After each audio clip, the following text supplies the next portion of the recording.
Le gingembre est l'une des épices les plus célèbres qui soit.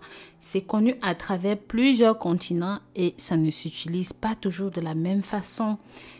Certains les croquent frais, d'autres les utilisent en jus, en sauce, en soupe, en bouillon et parfois il nous arrive de faire plusieurs différents types de mélanges.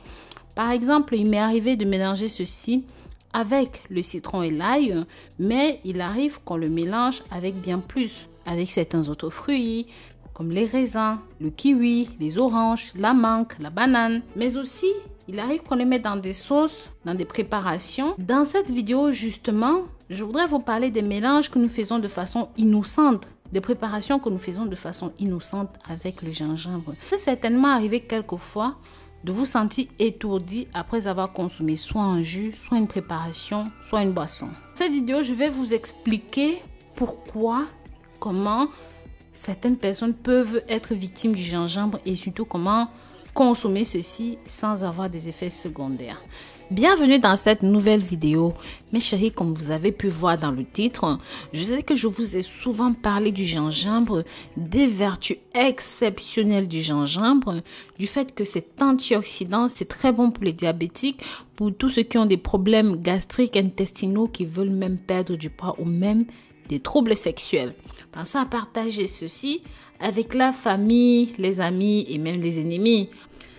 Alors, avant de vous parler des interactions négatives que ceci peut avoir avec les médicaments et bien d'autres maladies que vous pouvez avoir, je vais vous montrer certaines plantes, certaines épices, certains remèdes naturels que vous ne devriez en aucun cas consommer si vous consommez du gingembre de façon médicamenteuse.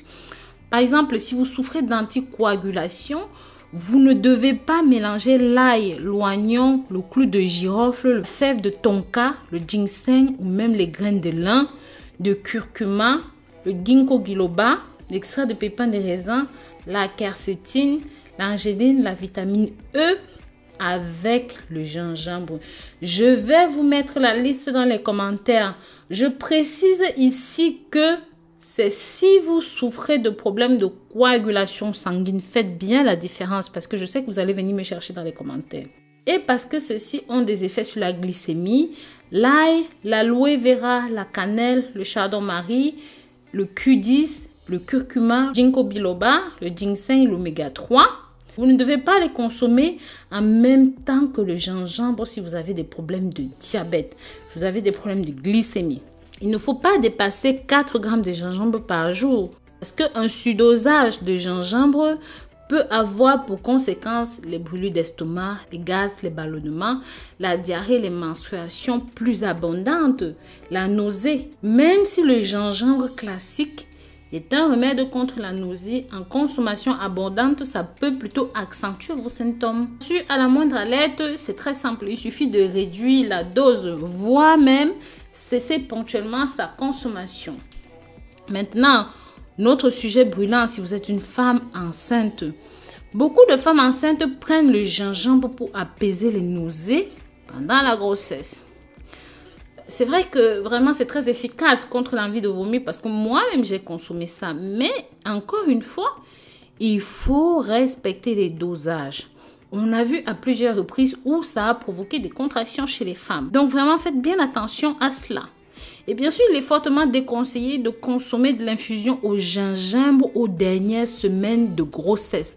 Ça peut occasionner des saignements. Je vous conseillerais même de prendre carrément l'avis de votre gynécologue ou même de votre médecin pour en savoir plus. Maintenant, le gingembre, comme nous le savons tous, ont énormément de vertus, énormément de bienfaits. Donc, que ce soit pour le système digestif, que ce soit pour le système anti-inflammatoire, antioxydant, que ce soit pour les diabétiques, pour ceux qui ont des problèmes gastro-intestinaux, nous savons tous à quel point le gingembre est bon. C'est pareil pour les hommes qui souffrent de fatigue et de faiblesse sexuelle. Nous savons que le gingembre est tout simplement exceptionnel. C'est la raison pour laquelle je vous demande de faire ces mélanges avec beaucoup de parcimonie, de faire ces préparations avec beaucoup de parcimonie.